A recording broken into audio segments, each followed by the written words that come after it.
Être heureux, c'est tout bête comme question. Mais la réponse qu'on y donne, c'est une toute autre histoire. Bienvenue dans l'excursion philosophique du documentaire d'Inoxtag, Kaizen.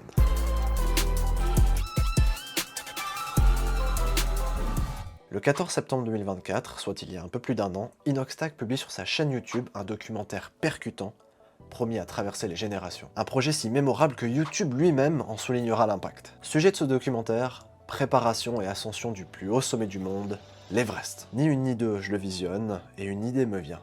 En faire un cours de philosophie dans l'établissement où je remplaçais au moment de la sortie de la vidéo. Je m'attelle à la tâche, et dans les jours qui suivent, mes élèves et moi expérimentons ce cours. Et purée, c'était génial. En tout cas, d'après les feedbacks de mes élèves, ça a beaucoup plu. Donc dans cette vidéo, ce que je vous propose, c'est un retour en arrière dans le temps. Je redeviens prof, vous devenez mes élèves, du moins l'espace de quelques minutes. Notre but est simple. Découvrir ce que le documentaire d'Inoxtag nous dit à propos du bonheur. Et pour cela, nous ferons escale à plusieurs moments de la vidéo pour en extraire les idées clés. Petite remarque cependant, je laisse de côté ici volontairement les problématiques liées à ce projet, et j'insiste sur le fait que les interprétations qui vous sont ici présentées n'engagent que moi. En soi, mon objectif est simple, poser un regard philosophique sur le documentaire et vous inviter à réfléchir à votre propre conception du bonheur. Sans plus attendre, passons au premier chapitre. Première escale, les débuts du projet. Inox apparaît entouré de succès. Millions d'abonnés, notoriété, richesse, et j'en passe.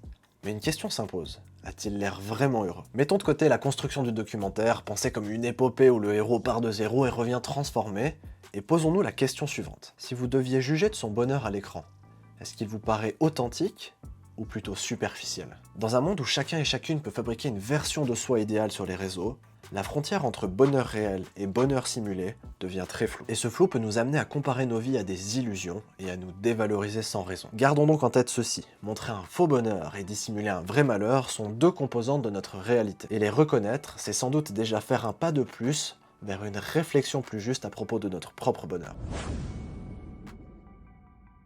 Prochaine étape de notre voyage, le Népal. Après avoir appris l'alpinisme et gravi quelques-uns des sommets les plus iconiques d'Europe, Inox s'attaque désormais à l'Ama Dablam. Au détour d'une séquence qui se situe en plein dans sa phase d'acclimatation, Inox et son équipe font halte dans ce qui s'apparente être un temple. L'ambiance change, le rythme également, et là il prononce une phrase toute simple, presque anodine. Le cerveau, il se focus que sur l'instant présent. Cette phrase, elle mérite qu'on s'y arrête, parce qu'elle nous dit quelque chose de profond, sans en avoir l'air. Elle touche à une idée vieille de plus de 2000 ans.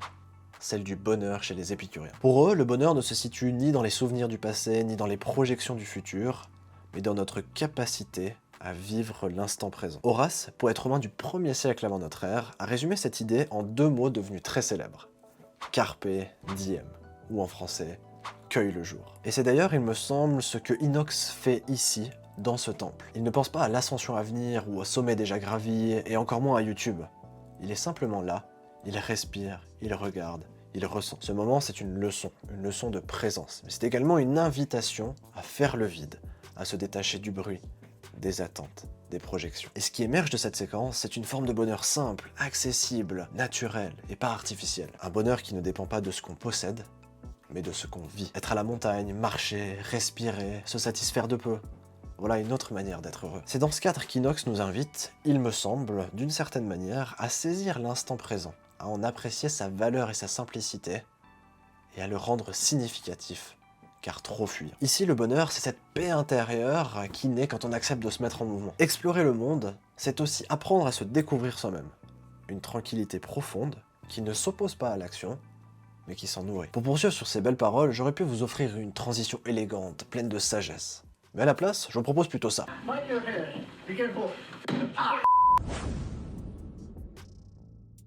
Un peu d'humour, ça ne fait pas de mal, d'autant plus que les prochaines minutes du documentaire deviennent plus rudes. Inox tombe malade, le moral flanche. Pourtant, il se relève, il attaque l'ascension de l'Ama Dablam, il finit par atteindre le sommet, et ce malgré la fatigue, les doutes, et la tentation plutôt forte d'abandonner. C'est ainsi que je vous invite à réfléchir à la question suivante, jusqu'à quel point le dépassement de ses limites contribue-t-il au bonheur? On entend souvent que se dépasser rend heureux, que l'effort forge la satisfaction.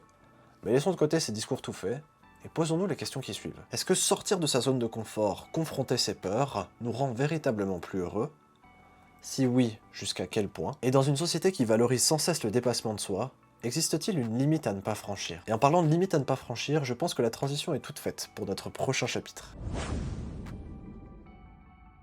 Arrêt numéro 4 de notre excursion philosophique, bienvenue à Paris. Après le succès de la Madame Blâme, Inox retrouve le rythme effréné des tournages. La fatigue s'accumule, le moral vacille, comme quoi, même pour celles et ceux qui vivent leurs rêves, on se rend compte que c'est pas toujours si simple. Ces dernières années, le métier de youtubeur s'est imposé comme l'un des rêves professionnels les plus répandus chez les jeunes, régulièrement cité d'ailleurs dans les enquêtes d'orientation et les études sur les aspirations des nouvelles générations. Mais ironie du sort, alors que son métier fait rêver toute une génération, Inox confie qu'il a parfois de la peine à assembler toutes les pièces du puzzle. Il se qualifie de pourri gâté, comme si le bonheur lui échappait malgré tout. Mesdames et messieurs, si on laisse de côté le fait qu'il ne place probablement pas les curseurs aux bons endroits, le paradoxe vécu par Inoxtag est révélateur d'un état de fait profond. Le bonheur ne se résume pas à la réussite ou à une accumulation de moments forts, il implique aussi des sacrifices, des doutes et des moments difficiles. Alors j'ose vous poser la question suivante. Êtes-vous prêt à accepter toutes les facettes du bonheur, y compris ses zones d'ombre? Ceci dit, retour au documentaire et une séquence qui, en ce qui me concerne, est un génie de storytelling, de montage et de placement de produits aussi. Si vous ne voyez pas de quelle séquence je parle, transition, chaussures, montagne, et ça devrait le faire. Par-delà le génie audiovisuel du passage en question, se trouve également toute la complexité d'une question relative au bonheur. Et si le bonheur résidait aussi dans notre capacité à dire non? Dire non à certaines personnes, à certaines attentes, à certaines pressions, pas par rejet, mais par lucidité, par fidélité à soi et à sa propre quête du être heureux. Il me semble que la séquence en question est une conséquence de cette capacité à prioriser, et si vous ne l'aviez pas remarqué, elle intervient pile au milieu du documentaire, comme si ce choix de dire non marquait un tournant. C'est en tout cas l'un des messages que je retiens personnellement de cette partie du documentaire, et c'est sur ce point que j'aimerais vous inviter à réfléchir désormais. Dire oui, c'est facile, mais dire non, c'est une toute autre histoire. Dans votre propre quête du bonheur, saurez-vous faire le bon choix? Nous voilà désormais dans la dernière ligne droite du documentaire, et ce que je peux vous dire, c'est que les 25 dernières minutes regorgent de questions essentielles sur le bonheur. Mais il y en a une que je souhaite discuter avec vous en particulier ici. Et cette question, c'est la suivante. Le bonheur réside-t-il dans l'accomplissement, l'achèvement, la finitude, ou dans le chemin qui nous y mène? Cette interrogation a traversé les siècles, des premiers philosophes comme Platon ou Aristote jusqu'à aujourd'hui. Et dans le documentaire d'Inoxtag, il me semble qu'elle est mise en scène avec une justesse remarquable. Inox paraît heureux pendant son périple, dans les efforts, les doutes, les rencontres, mais il l'est aussi au sommet, une fois l'objectif atteint. Alors l'un sans l'autre aurait-il été possible? Peut-on vraiment distinguer le bonheur du chemin qui nous y mène? Le titre du documentaire, Kaizen, nous donne peut-être un indice à propos de ça. Kaizen signifie, comme Inox le dit très bien, amélioration continue. Avancer jour après jour, petit pas après petit pas, vers une version plus épanouie de soi. Le bonheur ici semble bien résider dans la progression, bien plus que dans l'accomplissement final. Mais attention, cette idée de progression constante peut vite devenir un piège, car dans une société qui valorise le toujours plus, il faut se rappeler que stagner, c'est vivre, et pas simplement survivre. Tomber, ralentir, faire une pause, tout ça fait partie du chemin, et parfois, c'est dans ces moments-là que l'on se retrouve vraiment. C'est d'ailleurs ce que je m'efforce de transmettre à mes élèves. Avancer, oui, mais ne pas oublier que le bonheur, ce n'est pas une ligne droite ascendante en tout point. Alors oui, j'ai pas gravi l'Everest, j'ai pas des millions d'abonnés non plus, mais je me bats chaque jour pour les inviter à se mettre en mouvement, à essayer, à se lancer des défis, et surtout, à croire en eux. Parce que c'est mon job, et parce que c'est à leur âge que j'aimerais qu'ils prennent conscience de ça. Et même si à un moment ou un autre, parce que ça arrivera, on met un genou à terre, ça ne signifie en aucun cas qu'on a quitté le chemin du bonheur. On a juste trébuché sur ce chemin, mais on relève la tête, quoi qu'il arrive. Pour finir, le documentaire nous emmène à Cuba, dernière étape de notre voyage, dernier questionnement. Revoyez de votre côté les 5 dernières minutes du documentaire. Elles ne vous rappellent pas quelque chose? Peut-être un certain chapitre 2? Vous l'aurez sans doute compris, on revient à une vision épicurienne du bonheur, une vision où le peu suffit et où le présent est roi. Pas besoin de grand-chose, pas besoin de téléphone, juste être pleinement là et apprécier ce qui nous est offert. Et d'ailleurs, Inox insiste aussi sur cette idée. Se déconnecter, c'est être capable de se reconnecter à soi. Et cela nous amène à une dernière réflexion. La technologie, ni positive, ni négative, ni neutre, mais ambivalente dans sa nature, est-elle un outil pour la liberté ou une source d'aliénation? Elle nous rend plus efficaces, mais nous rend beaucoup moins présents. Elle nous offre du temps, mais nous en dérobe également énormément. Elle nous connecte, mais elle nous éloigne. Elle nous rend plus libres, tout en nous enchaînant au fond d'une caverne. Dans ce contexte, inutile de trancher. Et ce serait vachement hypocrite de ma part de condamner les plateformes de réseaux sociaux alors que moi-même je crée du contenu dessus. Mais ce que je propose à mes élèves et à vous qui me regardez, c'est de développer une compétence essentielle. la juste mesure. Savoir quand dire oui, savoir quand dire non. Savoir quand se connecter, savoir quand se retirer.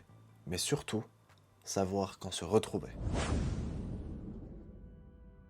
Mesdames et messieurs, nous voilà arrivés au terme de notre excursion philosophique. Il y a un an, j'espérais que ces réflexions résonnent dans l'esprit et le cœur de mes élèves. Je voulais mettre la performance du documentaire de côté parce que parfois, et je pense que d'autres personnes me rejoindront sur ce sentiment, voir les autres exceller a l'effet inverse de la motivation ou de l'inspiration, à savoir celui de nous donner l'impression d'être tout petit. Alors ne vous comparez pas s'il vous plaît, mais adaptez le message pour vous-même et n'oubliez surtout pas que chacun, chacune, à sa façon, apporte un peu de magie dans ce monde. Avec un infime espoir qu'un jour il tombe sur cette vidéo, grosse dédicace et mes plus sincères remerciements à Inoxtag, et surtout à mes élèves qui au moment de donner ce cours m'ont rappelé pourquoi je fais ce métier. De même, merci à vous chaleureusement d'avoir suivi cette vidéo jusqu'au bout, et par votre présence, merci de donner du sens à ce contenu. Si vous avez appris quelque chose, si j'ai pu éveiller une réflexion en vous, si j'ai pas été un prof trop ennuyant, pensez au petit like, à l'abonnement, ça me ferait extrêmement plaisir et ça m'aiderait à produire aussi plus de vidéos à l'avenir. Toi qui me regardes, jette un œil autour de toi. Le bonheur est là, à portée de main. Et n'oublie pas, tu portes en toi une étincelle unique. Si elle croise le chemin de quelqu'un d'autre, elle peut réveiller en cette personne quelque chose de magique. Une lumière nouvelle. Alors partage-la, fais-la briller, et qui sait, peut-être que ton bonheur sera le point de départ pour le bonheur de quelqu'un d'autre. Class dismissed.